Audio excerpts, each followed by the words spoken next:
Texas football as a guy who didn't grow up here, but is now going into my 6th year being part of football in this state. And it's different. And the passion around the football in this state and what it means to these towns and Friday nights is really unique in this state. And so it's just great for me and all of the coaches to come out here and kind of give back however we can. And so it's great to be here. It's great to kind of provide insight to the coaches. It's great to be a resource. And from there, I'll kind of open up to questions.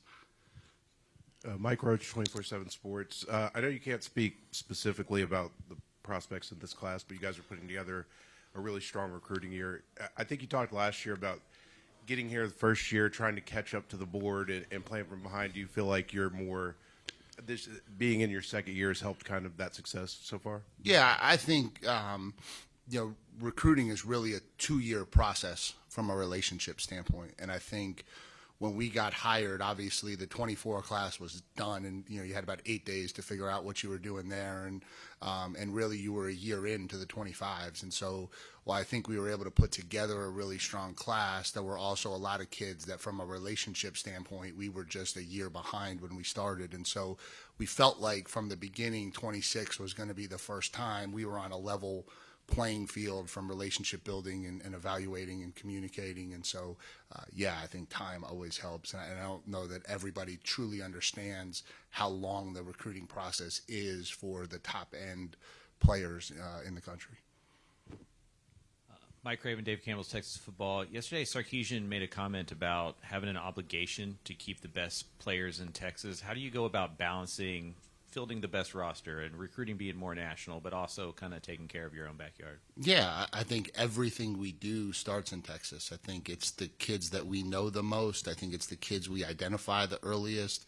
I think it's the relationships that start the fastest. And I think everything in recruiting has to have an inside-out approach. And I think you start that way always, and you identify who you think within this state helps you win at the level that you want to win at. And then I think in this day and age with social media and NIL and all of the other things that are part of it, I think kids are looking to go to different places a little bit more. And I think national recruiting is a big part of it. And so I think you have to, no different than the transfer portal, you have to have the ability to supplement the class where necessary.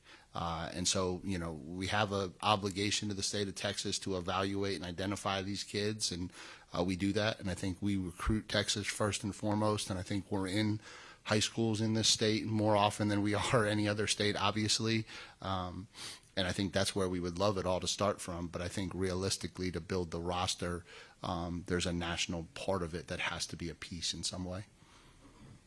Coach Chris Hummer with CBS Sports.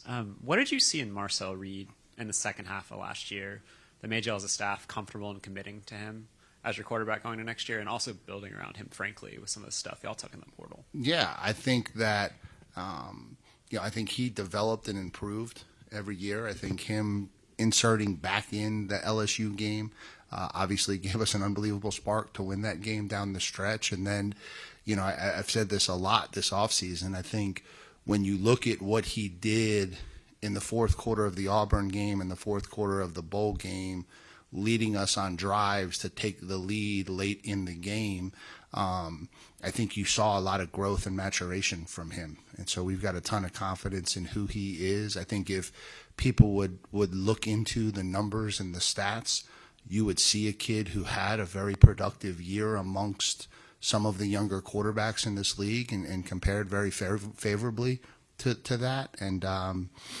think he's going to have a great year this year. Hey, Coach, Dave Wilson from ESPN. I can imagine your level of interest in this, but I think 11 schools got votes in the SEC media poll for SEC champions, and A&M was not one of them. In terms of your start last year and then your finish, you felt like you're right there, and you're disappointed in the finish. What is your level of confidence this year? What do you make into going into year two with all that on your plate? Yeah, I think the initial lead-in was probably very accurate. My interest level in that is none. I think we as a program, want to do the things we need to do in the off season to give us a chance to be successful. Nobody was talking about us last year, and 3/4 of the way into the season, we were the last undefeated team standing.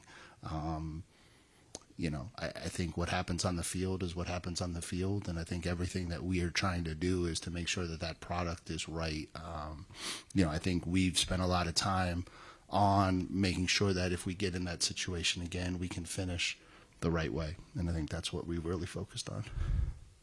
Alex Miller at the Bryan College Station Eagle. Just given the setting, I wanted to ask you about a guy on your personnel staff, DJ Mann.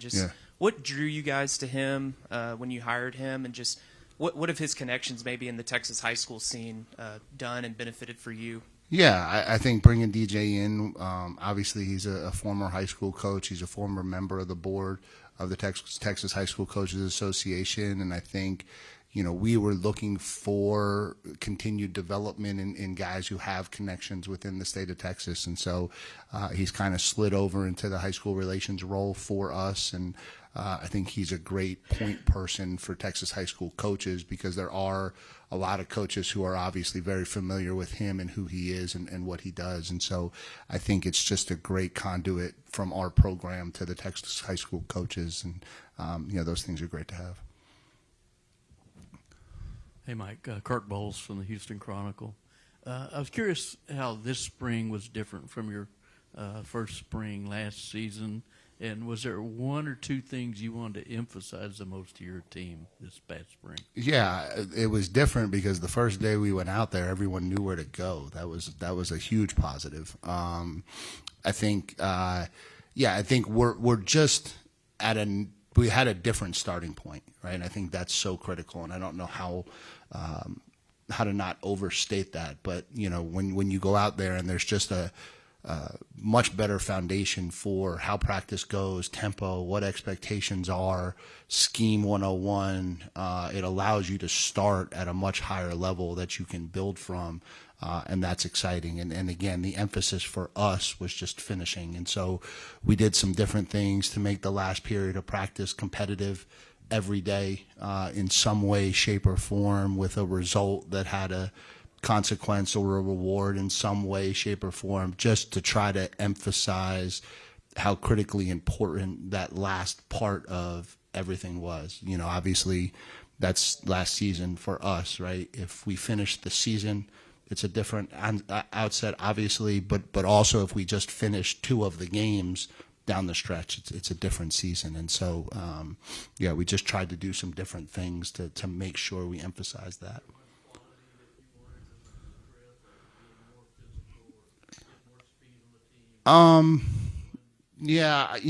Those things are all we need it all. And so I hear coaches get up here and give you like good sound bites, but at the end of the day, we have to be more physical. We have to be able to run like we're playing in a league that has more draft picks than any other league in the country. And so when you do that, you can't just be physical and slow. You can't just be fast and unphysical. You've got to be extremely diverse in how you can play the game of football. And so I can give you the soundbite, but it's everything. You're trying to enhance everything within your program. I think that's really, really important in our league. Coach, right here in the back, Matt Roy, News 4 Fox SA here in San Antonio. I wanted to ask you, you have a lot of San Antonio area players on the roster. One I wanted to ask you about is Jacob Zeno coming in from UAB. You don't usually see a lot of grad transfers coming in to potentially be a backup to a Marcel Reed, who's the heir apparent at quarterback. What did you see in him, and what was the decision to bring in a veteran like that? Yeah, I joke with him. You also don't see a lot of 28-year-old college quarterbacks anymore. He's not 28. I'm kidding, but no, I think we had a really young room, and we were trying to find a veteran presence, a guy who had experience. Obviously, there's competition in our program, and so the opportunity to compete is there. And should he come in and identify himself to be the better quarterback, that would be an opportunity for him. But I think he just wanted to come back to Texas and play in one of the bigger programs in the state and put himself on that stage one last time. And I think it all just kind of clicked together. And so we're really excited about him. I think he's really developed this summer. I think he's a lot more comfortable with what we're doing with our package. I think it's a little bit different than maybe what he's done at some other places. And so I think he's getting more comfortable with it and has a better feel. And so I think we're excited to see kind of what he can do this fall camp and into the season. Coach Travis Brown at KBTX. Over the last 8 years when you started first at A&M, what has been the biggest change in recruiting besides money, of course? What do you think has been how has the prospect changed and the pitch and everything? Yeah, I don't know. I don't know that I have a great feel for the 8 years. I think in R2 though, being back as the head coach, I think we've tried to really emphasize game day. I think one of the things that has always struck me about Texas A&M is, when you come to Texas A&M in April and you come to Texas A&M in September on a Saturday night when we're playing a game, there's a really different feel and vibe. And so, we tried to get a lot of kids out to games last fall. Obviously, we had a lot of primetime matchups to attract players too. That was helpful. That's something that I think is really big. Our difference maker is Kyle Field. When you're in Kyle Field on a Saturday, your impression of Texas A&M is different. And I think it's one of the things that maybe was lost my first time around. I don't know how much credit was given to the Alabama game in 2021 for the amount of kids that decided to join the Texas A&M program that year. You know what I mean? Like that atmosphere that night, what that felt like. Excuse me. A lot of those kids that wound up in that 22 class were at that game. And certainly a lot of the kids that stuck in the program were at that game. And so I just think we've tried to shift to really emphasize that, and it's not necessarily the big recruiting event or the big this, that, or the other. It's get them to Kyle when we are playing and let them see what the passion of Texas A&M football is really about, and that's been really big for us. Mike Sam coming from The Athletic.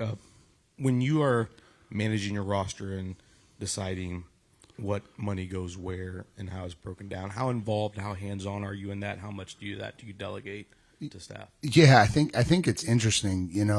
I'm a football, been studying football forever. That's just kind of who I've been. And, for so many years, you heard the NFL coaches complain about their lack of roster management control, right? And every head coach in the NFL hated the fact that somebody else had complete and total control of his roster. Now you're seeing it play out in college, and you're seeing college coaches talk about how they want someone else to handle roster management. And so I'm the other way. I want to be aware of everything that we're doing. I want to be involved in every one of those decisions. I don't necessarily want to be involved in every one of those conversations. I don't think that's healthy, but I think, as you're talking about, how to allocate resources, what positions, what players, what you want to do from a retention standpoint. To me, there's a part of that's the fun part of the job, because you're trying to build the most competitive roster that you can. And I'm not in a position yet in my life where I really want to delegate that too much. And Derek Miller does an unbelievable job. And so I don't want to take away from his role. It's very collaborative, and Derek has a lot of ideas, and there's a lot of times where he'll have ideas that I'm like, yeah, that's a great idea. Let's do that. But we sit down together and kind of go through that every step along the way. Sean J. Rogers from CBS Sports. Coach, I want to circle back to Coach Mann just for a second. And, you're at Texas A&M. You're at one of the flagship programs in the state of Texas. I'm curious. I didn't say that. You did. Yes. Just correct. before that Correct. goes Correct. viral Correct. again from our wonderful fans over in Austin. Hey, listen, that's on me. That's on me. But I'm curious, right? What exactly is the utility of having a guy like that in terms of how you actually do your process? Yeah, there's so many levels of what we're trying to do. There's identification, there's evaluation, there's acquisition, all of that kind of falls into the world of recruiting nowadays, and a lot of people have a lot of different parts of that. But there's also just a part of it that is relationships, and there's a part of it when you put together a recruiting staff that is just who is the guy that is making sure high school coaches know when we're practicing, who is the guy that knows how high school coaches can get tickets, who is the guy that can be the contact point when high school coaches come on our campus. And so, there's a part of it that's just relationships with high school coaches. And I think that's kind of the avenue that DJ has slid into very effectively because of the relationships he has with the coaches in this state. And again, I've been to a lot of schools. I've been to a lot of areas in this state. I've shown my face a ton, but I didn't grow up coaching football in the state of Texas, and there are a lot of head coaches in this state who did. And so, just a way for me, someone to help bridge that gap, has been really helpful.